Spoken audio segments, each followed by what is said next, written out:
Meta Platforms, ticker symbol META, just posted fantastic earnings. EPS came in at all-time highs, propelling the stock price over 16% pre-market. On top of this, they announced a new quarterly dividend payment. That's right, more of big tech is finally paying dividends. Meta founder and CEO Mark Zuckerberg is estimated to earn just under $700 million in annual dividends. That is a massive amount, and it's just the beginning. According to their Q4 release, Meta's board of directors declared a cash dividend of 50 cents per share of our outstanding common stock payable on March 26, 2024 to stockholders of record as of the close of business on February 22, 2024. We intend to pay a cash dividend on a quarterly basis going forward, subject to market conditions and approval by our board of directors. This new dividend payment is just another signal to investors that Meta is being run with a disciplined focus on profitability and shareholder returns.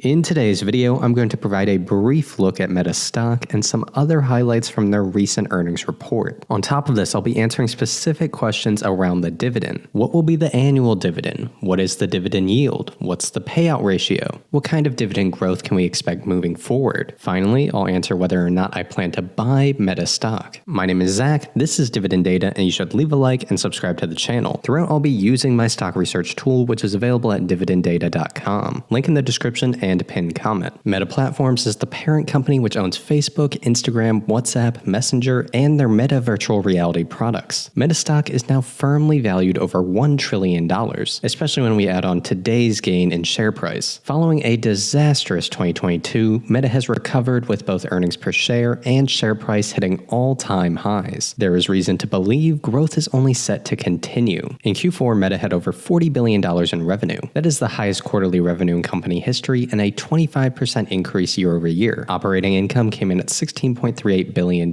which is up 156% year over year. Diluted earnings per share came in at $5.33, which is a 203% increase. With this cash flow, Meta has been doing massive share repurchases. In the fourth quarter, they repurchased $6.32 billion of stock. That adds up to $20.03 billion for the full year. Meta still has $30.93 billion available for share repurchases. Today, they announced a $50 billion increase in capital allotted to share repurchases. That is a massive amount of money. This will continue to drive down the shares outstanding of Meta stock. By contrast, this dwarfs the new dividend payment. As I mentioned earlier, Meta will be paying a 50-cent quarterly dividend. That makes the annual dividend payment $2 per share. Based on the current shares outstanding, that will be about $1.28 billion a quarter or over $5 billion a year. So what kind of dividend payout ratio is this? Well, Meta generated $43 billion in free cash flow in fiscal 2023. That makes the free cash flow based payout ratio 11.6%. This is very sustainable with a lot of room for future growth. At the current stock price of $394.78, Meta stock has a dividend yield of 0.5%. So that is not a lot if you are looking to buy for high dividends. However, Meta is still a great business with lots of future growth potential. Much of their businesses benefit from large network effects and are at no short-term risk of being disrupted. In fact, advertising is still moving more and more towards digital spend, such as social networks. I believe that this trend will continue long-term as more of the legacy media declines. On top of this, the company is still innovative and a leading force in multiple tech waves, specifically AI and virtual/augmented reality. It's a founder-led business. Zuckerberg is still young and has big aspirations for the future. It is completely reasonable that Meta's earnings will continue to grow at a high rate for decades to come. With that understanding, I believe the Meta dividend will likely grow at a compounded rate over 10%. That is assuming they actually choose to grow the dividend and don't keep it flat like Nvidia. So is Meta a buy right now? I'm going to pass. The business results are fantastic, but it's starting to be priced into the stock. The valuation has surged significantly. The real buying opportunity was throughout 2022 and early 2023. Meta was obviously undervalued, assuming the digital ad market would bounce back, which it has. There will still be many more buying opportunities ahead. I'm definitely adding Meta to my watch list as it will be a successful company far into the future. Make sure to leave a like, share, and subscribe to the channel if this video provided value. Sign up for dividenddata.com if you want to use the research tool I've been showing throughout. Thanks for watching.